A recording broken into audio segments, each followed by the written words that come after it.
Good morning. Hello. I tried something different, trying the video, so this is kind of neat. Mom does exist. Here I am. I am having a little bit of mom time, so we'll see how long this lasts. I am sitting on my Zen, so I have my mom snacks right here, a little bit of me time. And I really wanted to just dive in a little bit more. So we're going to talk about kindness today and what that looks like in your home and in your classroom.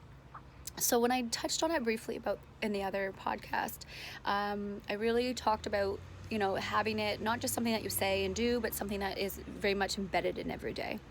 So how have I started with my own kids?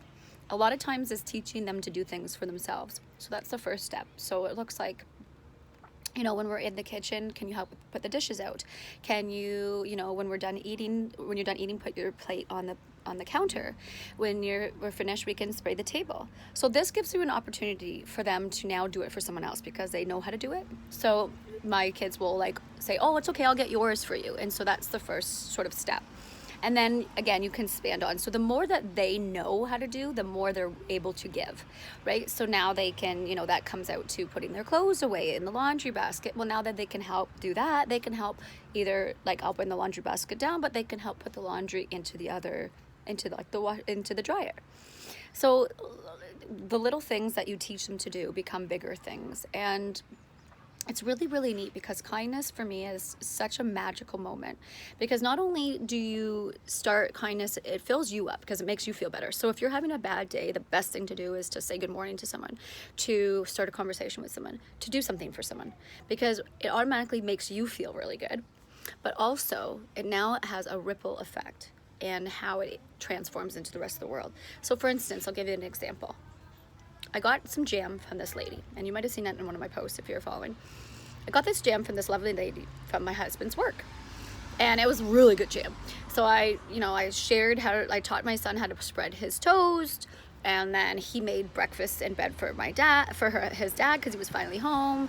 We were giving it to the baby, and she was giving high five jammies and thought this was really great. And so not only that, but it expanded on teaching other people that. So then we gave the jam to the neighbors, and then they ate the jam, and they felt so excited. And so not only did the jam affect us, we gave it to our neighbors, we talked about it, but we also read this great story called The Heart in the Bottle. And I'll post that on my Love for Learning read alouds. But inside, the activity we did afterwards was making a heart message to someone and leaving it on their doorstep, or it's like a message in a bottle, right? Which is really cool. But we gave it to Blanche, the lady who made the jam. And my husband said, she texted me today, just not too long ago, and said she cried. So I was like, oh, it's a happy cry, so it was a good cry. But to give that much emotion to someone because of that. So, and then that's just going to transfer to her day. And so she'll be extra kind to the people that she's around. And my husband will be more kind. And so everybody is it's a ripple effect. And that's what is huge about kindness and why it's so, so important. So that's, one way to do it. But it's also it's modeling, right? So for instance, if I have someone come over, or say I'm going to celebrate someone for being them, or maybe it's a special day for them, my kids and I might one thing we would do is we would make our table, we decorate our table just little hearts or whatever they like with their favorite colors, and we set up a tea party, whatever, and make them feel very special. And so we do this for a lot of people in our lives. And so now I catch my daughter, sometimes she'll just start doing it in our house. She'll set up the table, and she'll have all of a sudden I'll come out and she's ready to set up a table, and she's put little snacks out and tea and stuff. So again, it's modeling that so they see what that looks like. And every day, all the time. So we seen the neighbors outside picking weeds, and I said, "You need a hand, or I can send, one of my kids can come over and help." So it's those moments, but all the time. I mean, small gestures are one of those bigger impacts, to be honest, because good morning to everybody you see, a smile, a head nod, any of those ways to recognize someone. And sometimes it's a conversation starter. And I think especially now, but always, just talking to someone is such a big thing, and connecting, because that's what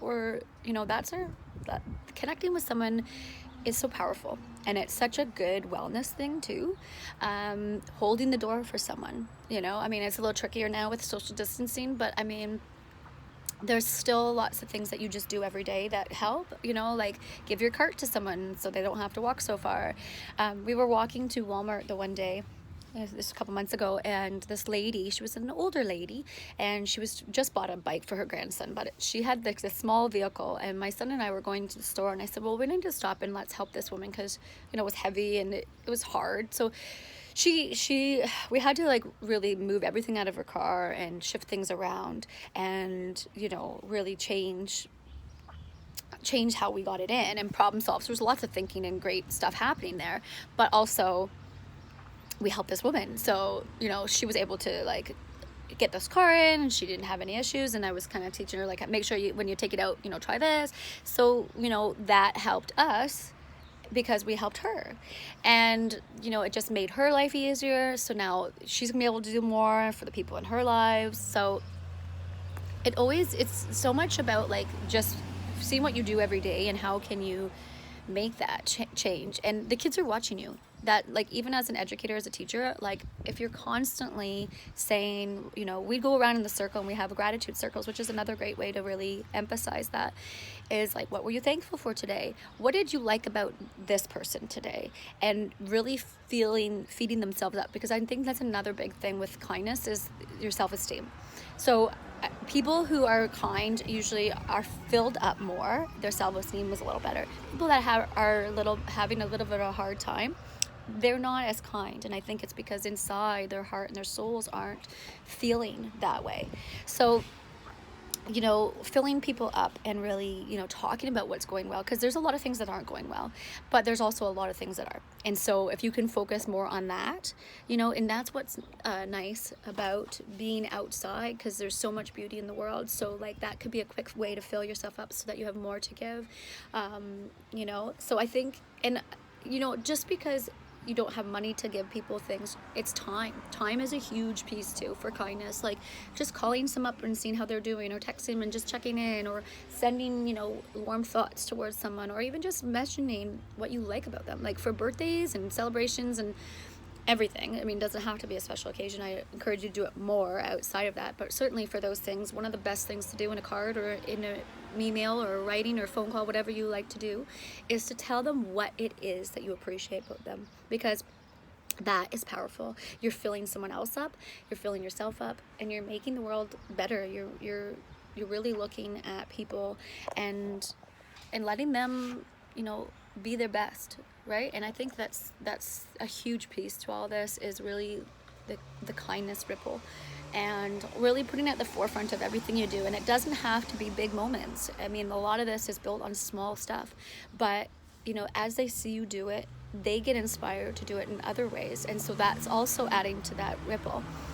So it's all about that mindset, like, what can I do for someone else? How can I teach someone to do something for someone else? And it all comes back down to communicating, asking questions, sharing, learning, because the more we know them and the more we work together, the more we can do together. And so my kids are involved in all of that because they are building themselves up. They have so much skill set to give, and they're so much more able to help other people because of that. And same with the classroom. I mean, you have all those classroom jobs. You know, the kids are responsible for putting away their things and getting things out. So that's all part of it.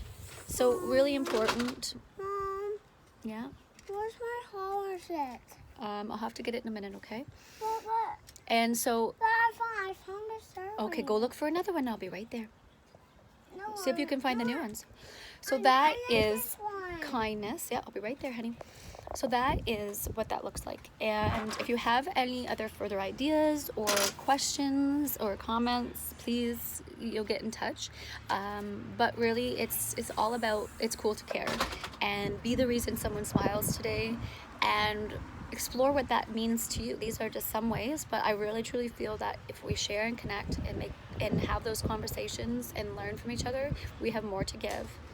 So I challenge you to be kind today and every day, and share what you did to be kind. Thanks for listening.